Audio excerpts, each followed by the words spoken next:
పాఠశాల విద్యారంగంలో ప్రభుత్వం అవలంబిస్తున్న అసంబద్ధ విధానాలకు వ్యతిరేకంగా ఆంధ్రప్రదేశ్ టీచర్స్ ఫెడరేషన్ గుంటూరు జిల్లా ఆధ్వర్యంలో నిరసన కార్యక్రమాన్ని నిర్వహించారు. గుంటూరు నగరం శంకరవిలాస్ సెంటర్ నుంచి ర్యాలీగా తహసీల్దార్ కార్యాలయానికి చేరుకున్న ఏపీటీఎఫ్ నాయకులు తహసీల్దార్కి మెమరాండంని అందజేశారు. ఈ సందర్భంగా ఏపీటీఎఫ్ గుంటూరు జిల్లా అధ్యక్షులు K Basavalingarao, AP JAC Guntur జిల్లా chairman Ghantasala Srinivasarao, women welfare department రాష్ట్ర జనరల్ సెక్రటరీ ఎంఎన్ మూర్తి మాట్లాడారు.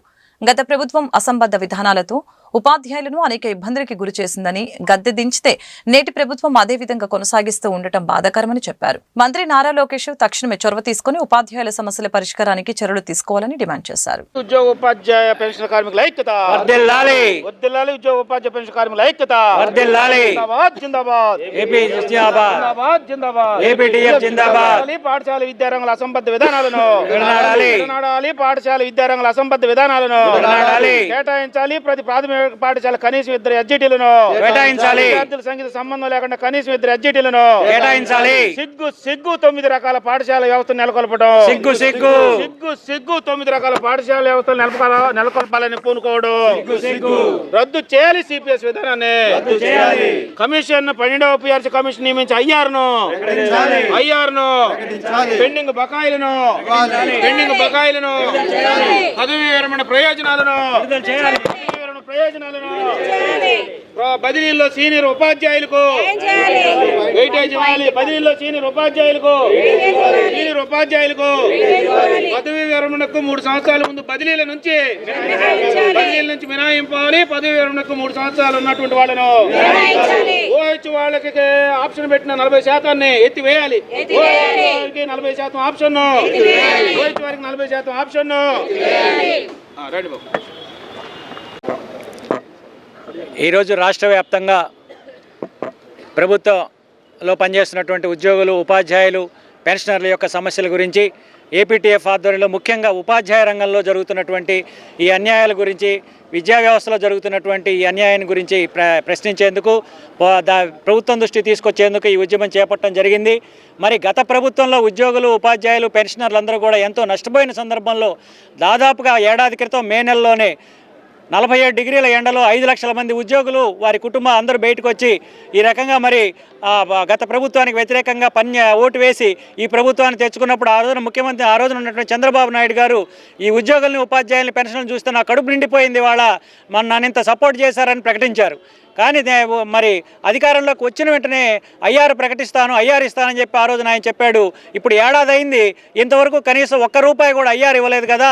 కనీసం పీఆర్సీ కమిషన్ని కూడా నియమించలేదు. మాకు 5 ఏళ్లకు ఒకసారి వచ్చే పీఆర్సీ 1/7/23 నుంచి రావాలి.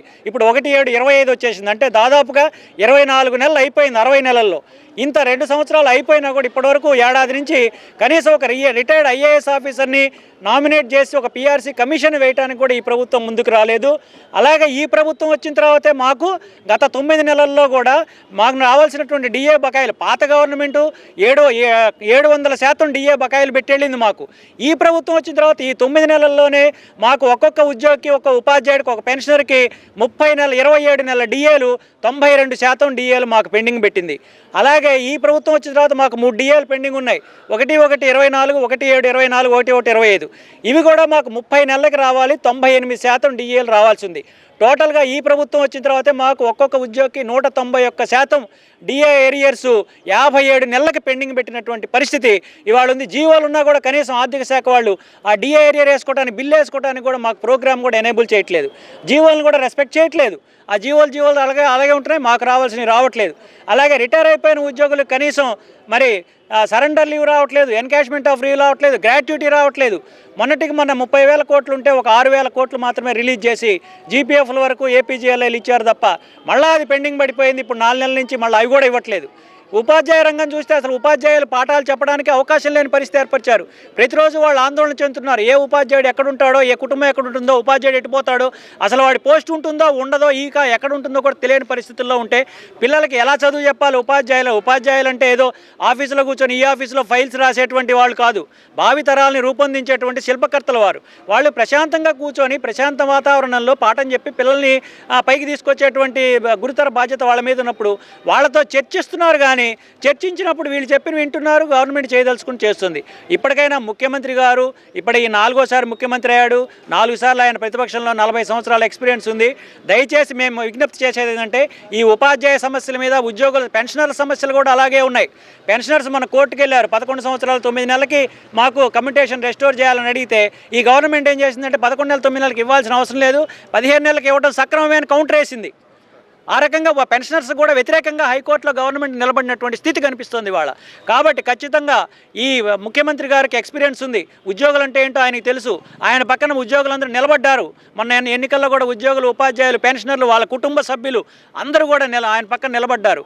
కాబట్టి ఇప్పుడైనా సరే ముఖ్యమంత్రి గారు నేరుగా మా ఉద్యోగులతో, ఉపాధ్యాయులతో, పెన్షనర్ సంఘాలతో, వేరే కింద స్థాయి అధికారులు వాళ్ళతో కాకుండా ముఖ్యమంత్రి గారు చర్చించే తక్షణమే ఉపాధ్యాయుల సమస్యలు, ఉద్యోగుల సమస్యలు పరిష్కరించాలి. అలాగే 12వ PRC నియమించాలి.